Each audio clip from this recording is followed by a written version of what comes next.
ماں کے پاس بیٹھ جایا کرو، کیونکہ ماں کے ساتھ گزارا ہوا وقت قیامت کے دن نجات کا باعث بنے گا۔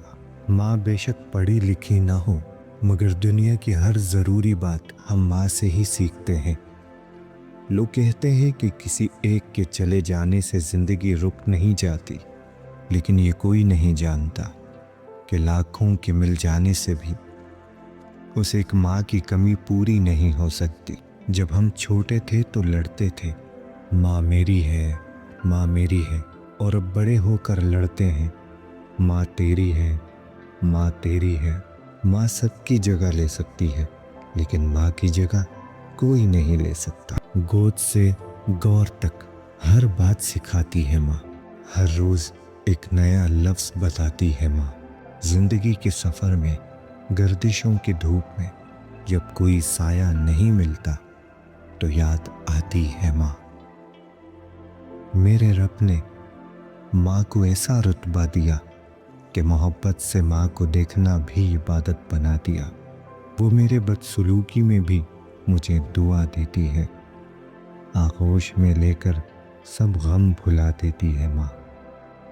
ماں موت سے نہیں ڈرتی، اسے مرتے وقت یہ ڈر ہوتا ہے کہ اس دنیا میں اس کے بچے کو اس جتنا پیار کرنے والا کوئی اور نہ ہوگا۔ بس ایک خدا نہیں ہوتی، ورنہ ماں کیا نہیں ہوتی۔ جسے ماں باپ کی بات سمجھ نہیں آتی، اسے زمانہ بہت اچھے طریقے سے سمجھا دیتا ہے۔ ہاں کرتی ہے، جی کرتی ہے، ایسا تو صرف ماں کرتی ہے۔ پیار تو ہے ماں کی ممتا، دنیا کہاں پیار کرتی ہے۔ ایمان ایک ایسی دولت ہے جو تمہیں جنت میں لے کر جائے گی۔ اکثر اوقات سچ کڑوا نہیں ہوتا، سچ بولنے کا انداز کڑوا ہوتا ہے۔ ہم سچ بولتے ہوئے دراصل دوسروں کو ذلیل کر رہے ہوتے ہیں، اور توقع رکھتے ہیں کہ ہماری ذلت آمیز بات کو صرف سچ سمجھا جائے۔ ذمہ داریوں کی یہ خوبی ہوتی ہے کہ یہ آپ کو کبھی بگڑنے نہیں دیتی۔ کبھی کبھی زندگی کے برے حادثے ہمیں صحیح راستے پر لے جاتے ہیں۔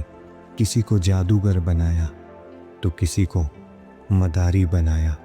یہ کتنا ظالم ہے یہ پیٹ، نہ جانے کتنوں کو پردیسی بنایا۔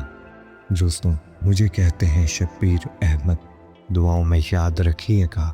سلام پہنچے۔